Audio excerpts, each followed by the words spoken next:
di jantung kota Malang, tepat di seberang keramaian pasar besar. Berdiri sebuah toko kecil berwarna hijau, sekilas tampak sederhana, namun di balik etalasenya tersimpan 100 tahun cerita dan jejak generasi. Toko ini dikenal sebagai Tio Souvenir. Di sini, pelan namun pasti, ia menjadi saksi bisu perubahan kota, gaya hidup, dan pasar selama lebih dari 1 abad. Sejarahnya berawal pada tahun 1925. Di era kolonial Belanda, saat toko ini pertama kali buka dengan nama Juwelier Tio. Nama dan fungsi toko menandai zamannya, menjual perhiasan dan barang berharga. Sepanjang sejarahnya, nama dan barang dagangan sempat berubah, mengikuti arus politik dan pasar.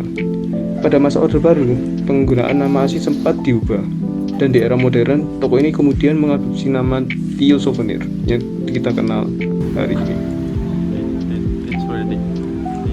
Dari etalase yang dulu dipenuhi emas, perak, dan jam tangan mewah, toko ini bertransformasi menjawab selera baru dan ekonomi modern. Fokus bergeser ke aksesoris terjangkau, model stainless, serta kerajinan tradisional seperti topeng Malangan dan wayang mini. Transformasi ini membuat Tio tetap relevan, terutama bagi kaum muda yang kini menjadi pelanggan setia. Kecil, tapi selalu ramai. Pelayan sigap, harga bersahabat, dan pelanggan yang datang seringkali adalah keluarga yang kembali dari generasi ke generasi. Ada yang datang karena kenangan, ada pula yang mencari oleh-oleh praktis saat berkunjung ke pasar besar. Di antara pernak-pernik modern, toko ini juga menyimpan niat penjaga budaya. Koleksi kerajaan tradisional menjadi jembatan antara generasi muda dan cerita lokal yang lebih tua. Demi menghormati privasi narasumber, wawancara berikut ini disajikan dalam bentuk audio tanpa pengambilan gambar secara langsung. Untuk memahami lebih dalam, kita dengarkan langsung dari pemiliknya. Kenapa nama toko ini bernama Tio? Apa berasal dari nama keluarga atau ada arti lain? Oke, jadi nama Tio itu dari nama keluarga. Jadi dari keluarga istri saya. Jadi dari kakek buyut. Dari kakek buyut. Namanya kebetulan marganya Tio. Jadi namanya jadi toko Tio. Tapi awalnya itu bukan toko Tio, tapi Juwelier Tio zaman Belanda. Juwelier. Oh, ya. Jadi mana ya? Di situ bisa kelihatan ada yang logonya Juwelier. Oh iya. Nah itu, terus habis itu masuk ke toko Tio. Toko Tio itu kalau nggak salah generasi ketiga. Generasi kedua, ketiga itu udah mulai toko Tio. Nah waktu itu kan sempat ada nggak boleh pakai nama bahasa asing. Oh iya. Ya. Zamannya Pak Harto dulu. Nah, habis itu digantilah namanya jadi Tio Souvenir. Gitu. Nah, terus kalau jualannya apakah selama 100 tahun berdiri sempat berubah arah dalam yang dijual atau iya, jadi yang pertama kali itu jualnya kayak jam tangan, terus kayak perhiasan, emas, perhiasan berlian kayak gitu awalnya. Generasi kedua masih jam tangan kayaknya udah mulai kurang perhiasan. Nah, generasi ketiga perhiasannya itu kayak perak, kayak gitu-gitu dulu. Generasi ketiga perak masih ada dikit. Terus habis itu monel mulai imitasi. Itu yang generasi ketiga sama mulai ke kerajinan kayu kayak gini-gini. Generasi keempat yang sekarang itu perak udah dikit banget, udah nggak fokus ke situ.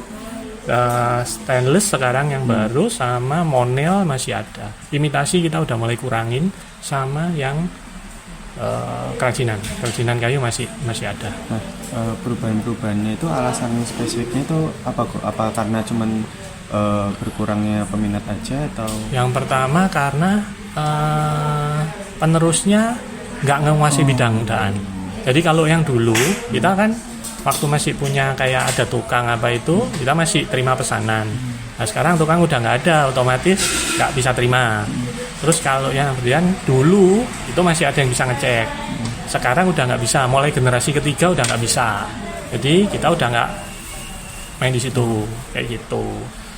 Oke, itu pertanyaan berikutnya. Souvenir seringkali dianggap sebagai benda sederhana yang sepele. Nah gini, kenapa kok kita souvenir yang dimaksud itu sebenarnya bukan souvenir kayak orang-orang kadang-kadang kesini itu tanya untuk pesen souvenir untuk pernikahan. Nah, biasanya souvenir karena arahnya ke situ. Nah, Yang kita maksud ke souvenir ini adalah sebetulnya cenderung ke yang kerajinan tangan.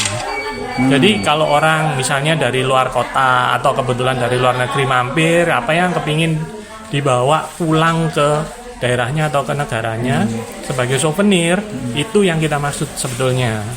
Kayak gitu. Jadi kalau Tokotio-nya sebetulnya ya fokusnya dari dulu ke aksesoris. Dari yang mulai generasi keempat awal itu fokusnya ke aksesoris. Monel gitu, terus kita tambahin kayak kerajinan-kerajinan tangan ini. Yang itu yang kita maksud dengan souvenirnya.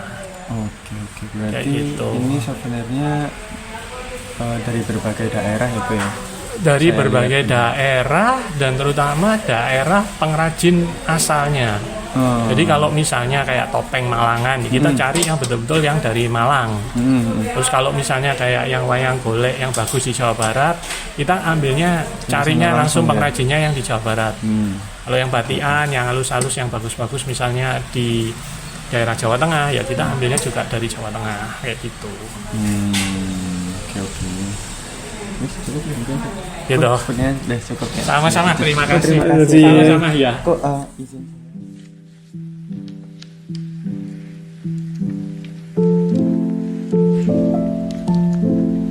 Dari cerita-cerita itu tampak jelas, Tio bukan sekedar toko, ia adalah titik temu antara sejarah, ekonomi lokal, dan ingatan kolektif warga Malang. Di tengah perubahan kota dan zaman, ada tempat-tempat kecil yang tetap menjaga cerita. Tio Souvenir adalah salah satunya.